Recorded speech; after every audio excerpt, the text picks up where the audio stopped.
अध्यात्म विश्व विज्ञान यूट्यूब चैनल पर आप सभी भाई बहनों का हार्दिक स्वागत समादर करते हैं। मित्रों, शंका समाधान के इस सत्र में नर नारायण ग्रंथ जो कि सद्गुरु भगवान श्री मायानंद जी चैतन्य इनसे पूछे गए प्रश्नों पर आधारित है और इस ग्रंथ में पूछे हुए प्रत्येक प्रश्न का उत्तर उन्होंने अतीव मार्मिकतापूर्वक और सरल पद्धति से दिया है। नर नारायण ग्रंथ ये अध्यात्म विज्ञानी जनों के लिए एक यानी जिसे कहते हैं कि यानी डायरेक्टरी का काम कर सकता है, इतना मौलिक ग्रंथ है। और इस ग्रंथ में ब्रह्मा विष्णु महेश यह उपनाम धारण करके 3 व्यक्तियों ने प्रश्न किए हैं।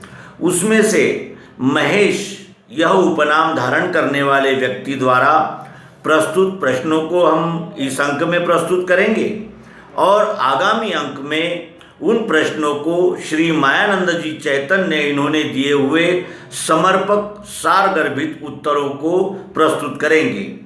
इस तरह ये 2 अंकों में विभाजित प्रश्नोत्तरी है। कृपया आप विषय ध्यान पूर्वक प्रश्नों को सुनेंगे, समझेंगे और दूसरे अंक में उन प्रश्नों को दिए गए उत्तरों का स्वरूप हम प्रस्तुत करेंगे। आइए देखें प्रश्न क्या है। पहला प्रश्न है कि दिव्य चक्षु किसी सांप्रदाय में अथवा वेदों में अर्थात श्रुति ग्रंथों में है या नहीं। पहला प्रश्न है दिव्य दृष्टि अन्यान्य ग्रंथों में या सांप्रदायों में अपरोक्ष रूप से विद्यमान है क्या। दूसरा प्रश्न है कि दिव्य चक्षु का तात्विक स्वरूप निर्गुणवादी, सगुणवादी अथवा विशिष्टाद्वैतवादी इत्यादि अनेक वेदांत पद्धतियों में से किस पद्धति से योग रखता है। अन्यान्य पद्धतियों से दिव्य चक्षु में क्या कुछ विशिष्टता है और यदि हो तो वह क्या है। दूसरा प्रश्न है कि सर्व कर्मों का स्वरूपतः त्याग करने वालों को दिव्य चक्षुवान कहते बनेगा या नहीं। दिव्य चक्षुवान पुरुष कर्म त्याग अथवा कर्म ग्रहण कर सकता है या नहीं। असंभव बातें संभव हो सकती है या नहीं, जैसे भस्मीभूत व्यक्ति पूर्ववत सजीव कर देना इत्यादि घटनाएं हो सकती है या नहीं। कारण सहित अपने सिद्धांत की पुष्टि कीजिए। क्षरांतर्गत विविध शक्तियों का संबंध अबाधित है, फिर उसमें चमत्कार को स्थान है क्या। उदाहरण के लिए किसी एक वस्तु में से शब्द पूर्णतया नष्ट करते बनेगा या नहीं। अन्न सेवन में गुणभेद करने से उसी जन्म में स्वभाव गुणधर्म भी बदल सकते हैं कि नहीं। शरीर से अपन अर्थात आत्मा भिन्न है ऐसा शास्त्र और वेदांती कहते हैं।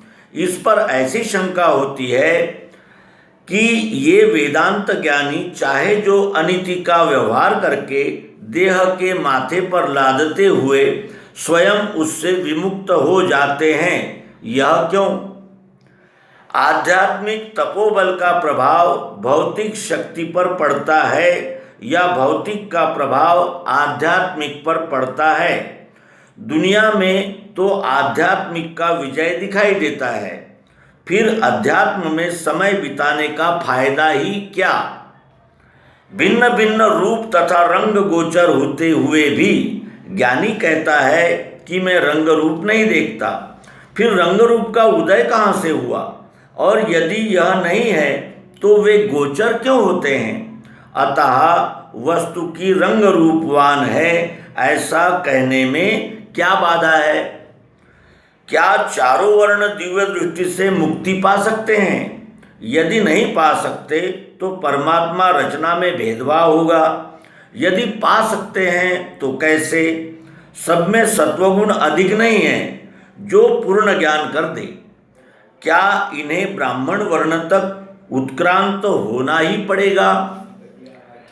उसके अनंतर पूछते हैं, क्या ब्राह्मण उत्क्रांत और गुणातीत होकर भी पुनः अपक्रांति में आ सकता है? यदि आ सकता है तो कब, और नहीं तो उसकी प्रकृति अखंड मंडलाकार गति को छोड़ कहाँ जाती है? उसके अनंतर का प्रश्न है कि 4 युग, वर्ण तथा अवतार की कल्पना भारतेतर देशों में नहीं है। इस कारण वहाँ पर घोर परिणाम नहीं होते जो भारत में दिखाई देते हैं।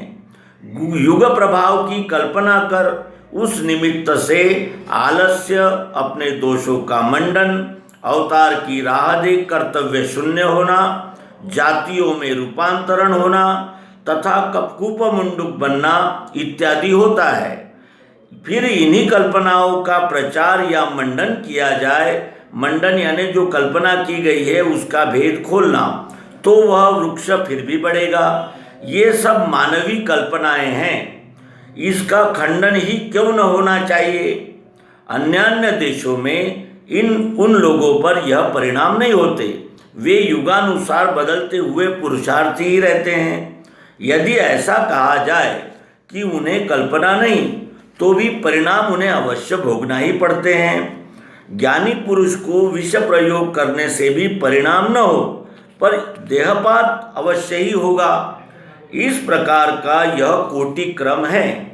पर इतना होते हुए ज्ञान की महिमा इसी कारण से कही गई है कि वह परिणाम न हो, अर्थात कल्पना न हो। फिर यह कल्पना भारत से समूल क्यों न निकाली जाए? उसके अनंतर का प्रश्न है, जड़ और चेतन का वाद जगत में बहुत है। पत्थर को सुख दुख नहीं प्रतीत होते और मनुष्य या सजीव प्राणी को होते हैं। दोनों में भेद क्यों, यदि सब वस्तु समान है? उसके अनंतर का प्रश्न है, दिव्य चक्षु से परमात्मा का प्रत्यक्ष दर्शन अंधे को, अर्थात ब्लाइंड, चर्म चक्षुहीन मनुष्य को कैसे हो सकेगा, अथवा जिसे श्रवणेन्द्रिय अर्थात कान नहीं है उसे हो सकता है क्या? फिर प्रश्न है कि जिसे 5 ज्ञानेंद्रिय नहीं है वह दिव्य चक्षु कैसे ग्रहण कर सकेगा? दिव्य चक्षु ग्रहण के लिए कौन ज्ञानेंद्रिय आवश्यक है? उसके बाद का प्रश्न है, दिव्य चक्षु यह अपराजिता विद्या तथा जगत कल्याण का एकमात्र उपाय है। यह यदि सत्य मान लिया तो जो लोग इस सुलभ साधन को ग्रहण नहीं करते उनके लिए कौन फल प्राप्त होगा, वह कौन देगा, और वह न मानने का ही फल है, इसका क्या प्रमाण है, क्या सबूत है?